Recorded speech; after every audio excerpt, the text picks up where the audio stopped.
High বন্ধুরা, তোমরা কেমন আছো? আমি আবারও চলে এসেছি তোমাদের কাছে একটি রেসিপি নিয়ে। রেসিপিটা আজকে আমি বানাবো পন্স কেক। এখানে পন্স কেক বানানোর জন্য আমি একটা ডিম ব্যবহার করছি আর 1 বাটি চিনি। ডিমের সাথে চিনিটাকে আমি ভালো করে মিশিয়ে নেবো। চিনিটা যতক্ষণ না গলে যায় ততক্ষণ আমি একটা কাঁটা চামচি দিয়ে চিনিটাকে ভালো করে ফাটাতে থাকবো। এবার দিয়ে দেবো 1 বাটি সাদা তেল। এবার তেল, ডিম আর চিনিটাকে আমি একসাথে ভালো করে ফাটিয়ে নেব যতক্ষণ না আমার চিনিটা গলে যাচ্ছে। দেখো আমার এখনও চিনিটা দানা দানা কিছু কিছু আছে, তো আমি এটাকে ভালো করে আবারও ফেটিয়ে নিচ্ছি। মোটামুটি এখন চিনিটা আমার প্রায় গলে এসেছে। এবার আমি একটা চালনিতে ময়দা নিয়ে নেব, 1.5 কাপ মতো ময়দা, 1 কাপ মতো গুঁড়ো দুধ, বেকিং সোডা, বেকিং পাউডার আর দিয়ে দেবো লবণ। এবার আমি এটাকে ভালো করে চেলে নিয়ে নেব যাতে এর মধ্যে কোনো দানা না থাকে। দানা থাকলে জিনিসটা খুব ভালো হবে না। এটাকে ভালো করে মিশিয়ে নিচ্ছি। এবার আমি আমার প্রয়োজন অনুযায়ী অল্প জল দিয়ে ব্যাটারটাকে রেডি করে নেব।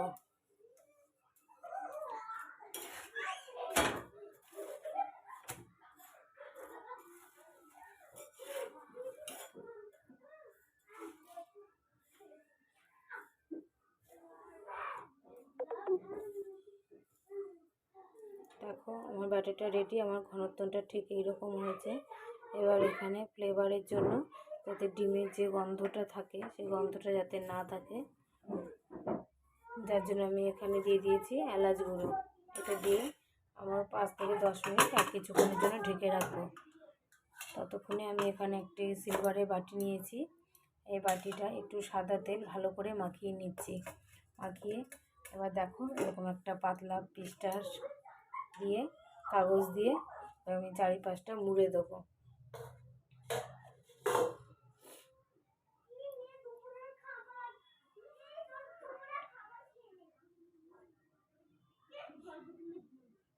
আর কাগজটার ওপরে একটু আমি সামান্য সাদা তেল দিয়ে দিচ্ছি যাতে কেকটা আমার সহজে উঠে আসে।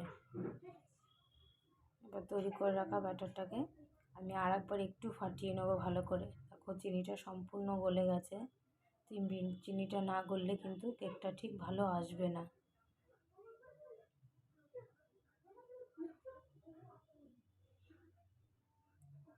আমি ব্যাটারটাকে সম্পূর্ণ দিয়ে দিয়েছি।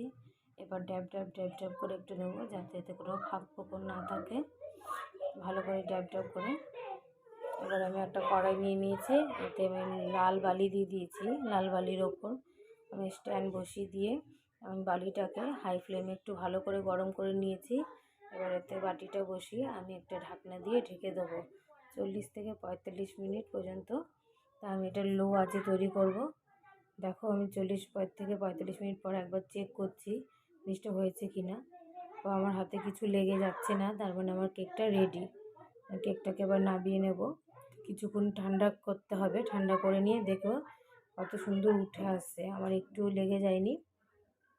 দেখো কত সুন্দর একটা কালার এসছে। তোমরা বানিয়ে দেখবে, অবশ্যই ভালো লাগবে। ভালো লাগলে অবশ্যই আমাকে জানিও। কত সুন্দর একটা কালার এসছে নিচটা। এবার আমি তোমাদের এটাকে কেটে দেখাবো যে কতটা স্পঞ্জি হয়েছে।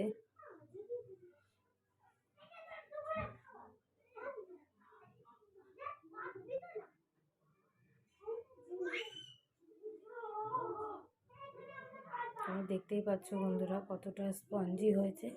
ভালো লাগলে অবশ্যই জানিও।